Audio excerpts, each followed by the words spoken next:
I found it very interesting how I could hear about these famous families, the Carnegies, Rockefeller, Morgan family. You can look on how large an account for their lives there is, and just look at the biography of themselves, but the story of their whole family. I look to my own family. I have trouble recalling the story of my father or my mom. What is their whole story? Or my grandfather, my grandparents. What is their story? You hear bits and pieces just casually over the years when you get older, and you're talking about something you're going through or something that they can relate to, and then they drop something to you, and you're like, dang, I had no idea. I didn't know that. There's this company that allows you to extract that story from your parents over time. I might be jumping the gun. But if you don't make a story, then there is no story. If you don't create what can be passed down, it's interesting, a lot of families, they don't have fathers in the picture. Father left, came back. So the story's not there, family is destroyed. But me, myself, I'm so focused on creating a unit, not just a family. It's like, I don't want to just have a kid. I don't want to just have a wife. I want a family. Betty, I don't just want a baby mom's. Like, I want a family unit. Such a buzzword now. And people say generational wealth. Oh, I want to build generational wealth. Everybody's selling their programs like, oh, you get generational wealth. Just do this Airbnb, blah, blah, blah, blah, blah. In the Bible, it states, a good man leaves an inheritance to his children's children. What inheritance are you going to leave behind? Well, what if you don't have money to pass down? Not like that. The Bible states a father passed down wisdom and a house.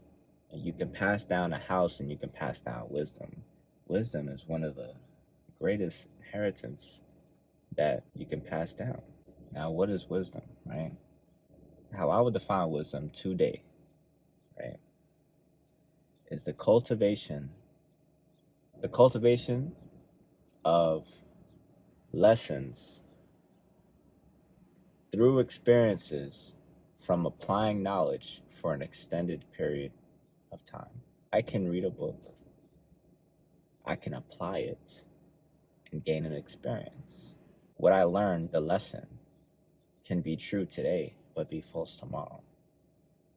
In a sense, why I added the word an extended period of time. That goes to show, you can see the truth. If something is substantiated for an extended period of time, one can see, okay, this is true all the time. Like a book that I know called the Bible. There's the truth. It's true all the time. There are biblical principles that are true all of the time. And if you apply them, you will extract what those principles promise. I can read a book, sort of ebook, and say, oh, if you do this, then, this will happen.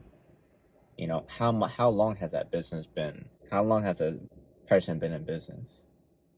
And then you wonder why, you take a program and these promises are not met because they're not built on principles that have been proven with disciplined action over time, cultivating a story, a brand, a family.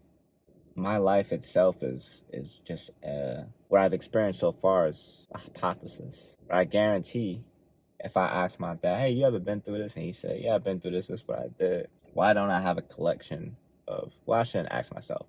I should ask you, why don't you have a collection of a cultivation of passed down wisdom from your parents, grandparents, great-grandparents? What's your story? What's your family story? You don't have one. Who's going to create it?